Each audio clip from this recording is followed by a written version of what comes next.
Ladies and gentlemen, Florida takes yet another L. I don't know how long I've been talking about when you date thugs, you date death. I've been pushing that message for a while. But I know people are going to make their decisions. They're going to do what they feel like is best for them. Or maybe they're going to just date what they like. They're going to date, what they're attracted to. But there are consequences that come with these actions. And I continue to keep trying to talk to my young ladies out there and hope that you guys will wake the hell up.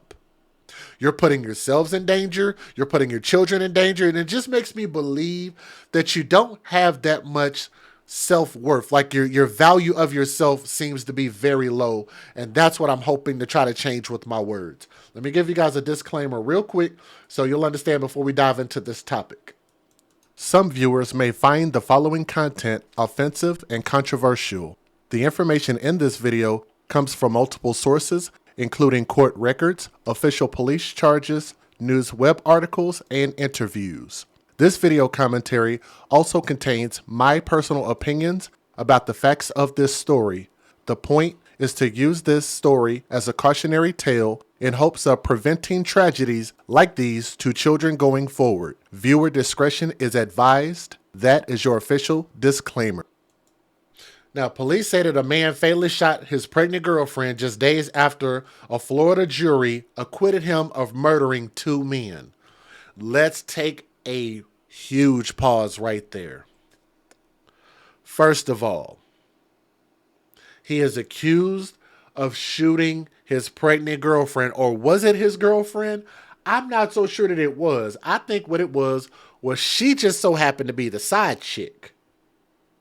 And this man decided to end her life because he didn't want another baby being put on him, to also prove that not only was he not faithful to his actual girlfriend, but to also protect him from this thing called child support, right? This system that holds men to a financial accountability level at whatever behest, right? And we continue to keep having these results, and we can't look at this and say, this can't be a good thing if people are going out and killing and murdering over this, right? In the Civil War, people were killing each other over ideals.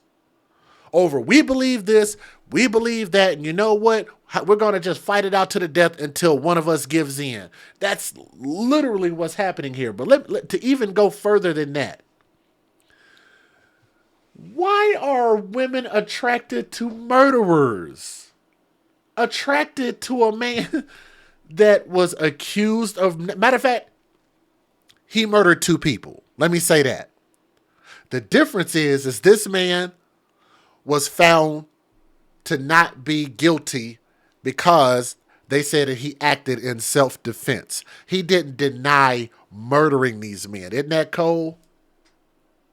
And you would have to think, if a person would do a simple background check, the fact that most people probably heard this on the news in Florida, let alone that. You know what this dude probably does for a living? Like, he's not no law-abiding citizen, and this woman was attracted to this man just like a lot of these young, hot and ass women are. But let's get past that just for a second. He was recently acquitted of murdering two men. Billy Bennett Adams III, 25 years old, killed Elena Sims, the woman that you see on my screen, on January the 30th, apparently because he did not want to be in her life and he was not ready to have a child, according to police in a press conference covered by WFLA, and this is coming from lawandcrime.com. So thank you very much for the article. Adams was acquitted of first-degree murder and burglary charges on January the 27th. That was not that long ago. And the deaths of Trayvon Albury and Daniel Thompson, who Adams told the jury were executing a robbery at Joseph Meek's recording studio in 2020. Mr. Albury points a gun to the back of Mr. Meek's head, Adams said, according to KTSU. Mr. Meeks is at the computer. His back is turned. He doesn't know what's going on. He shot Albury, he reportedly said. Then Thompson tried to take his gun from him, and he shot him too, he said. I turned around, and I saw that he had a gun in his hand, and he said that they were going to rob, Meeks said. Meeks and Adams gave conflicting accounts of how the three arrived at the recording studio. Meek said that the defendant and the slain men arrived together, while Adams said that they arrived separately and that Aubrey and Thompson were only acquaintances. Jurors found Adams not guilty. Here's the thing. When you charge somebody with murder, you have to prove intent beyond a reasonable doubt. It is such a serious thing, and just because you have certain evidence, or what do they call that? Circumstantial evidence, doesn't mean that you can fully convict them of murder. So he provided some doubt that maybe he was trying to protect himself. They weren't able to prove their case, and they lost their freaking case. He had his entire life ahead of him. So did Sims until she was found shot to death outside her car in the 10,700 block of Pictorial Park Drive in New Tampa on the evening of January 30th. She was 5 months pregnant. Her 18-month-old son was found alive in the vehicle. Police believe Sims was out there for some time before she was discovered. So she is... How old is she? 22 years old with 2 kids.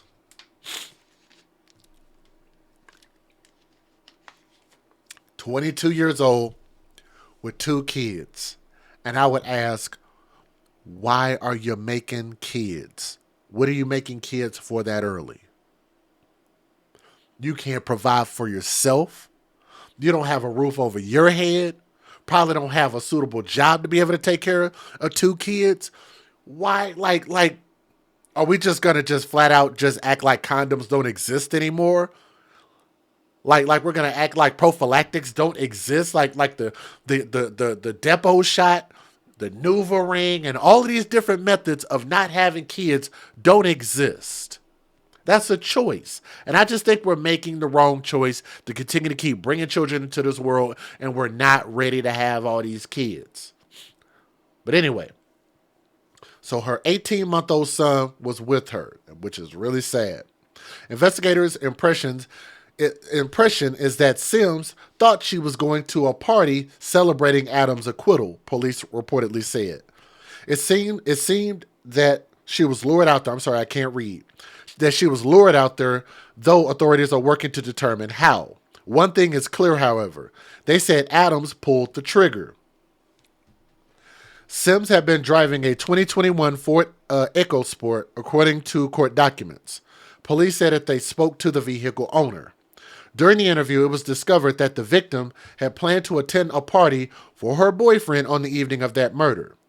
Sims was supposed to pick up the vehicle owner that night at 9 p.m., but she never arrived. Through discussions with members of the victim's family, it was determined that her boyfriend and the victim had planned to meet at January the 30th of 2023 was a male by the name of nickname Ace, also known as Billy Adams III, according to documents. Now, Adams said he knew her, but denied he knew that she was dead. He allegedly said that he did not believe he was the unborn child's father. He had not seen, talked to, or texted Sims in several months, he said in documents. Adams allegedly asserted that he was home the entire evening of January the 30th and did not leave home until the following day. Don't y'all think that's ironic? That this man is associated with 3 murders, and every time he just so happens to be the one, oh, I didn't do nothing wrong, right? They're blaming me for stuff I didn't do. But police said that they determined that he was driving his father's car that night. When Billy Adams III was confronted about the RFID readings and video from his subdivision, Adams recanted his earlier statements about being at home all evening. During his second statement, Adams III said that he was with friends earlier in the evening on January the 30th and that the 3 had went to the villas in Tampa. Adams III stated that he had left his residence around 6:50 p.m. and returned home around 8:30 p.m. on January the 30th. He denied going to the subdivision where Sims died, authorities said. He allegedly gave a video showing him out with friends. It was purportedly taken the night of January 30th, but investigators determined that he had altered it. So he altered the video. Isn't that something? The video was actually made on February the 1st, they said. Adams III denied going to the Eastern Park subdivision where the victim died on January the 30th. When police obtained the probable cause and a motive, they confronted him with the conflicts and discrepancies in his story. Adams allegedly changed it. I'm sorry, I know this is long, y'all. We'll get to more of what I want to say here in a moment. Adams allegedly changed his versions of events. This time, he admitted he did meet Sims at the Eastern Park subdivision where she was found dead. So now he put himself there. This time, he admitted to killing her, although his version of events painted her as the aggressor according to documents. I want y'all to hear this. Initially, the defendant stated that the victim pulled a gun on him, and while the defendant wrestled with the victim, he shot her, authorities said. When the defendant could not demonstrate the events, the defendant changed his statement to the fact that the victim pulled a gun on him and was able to get the gun away from the victim, and then he shot her in the head as self-defense. He's just a victim. Every time he's a victim. Somebody trying to rob him. She tried to shoot him. Adams allegedly said he knew Sims was pregnant and that night he might be the father, even though he just said that there was no way he was the father. He said he's not the father. He don't know what she's talking about. There was a GoFundMe put up to support the Sims family, and they raised $15,000 of a $4,000 goal. So if y'all want to see that GoFundMe, I guess I can show you. Actually, it raised almost $18,000. Let me show y'all real quick. Hold on just a second. Let me get it up here. Let me see if I can get this GoFundMe up here just so you guys can see it.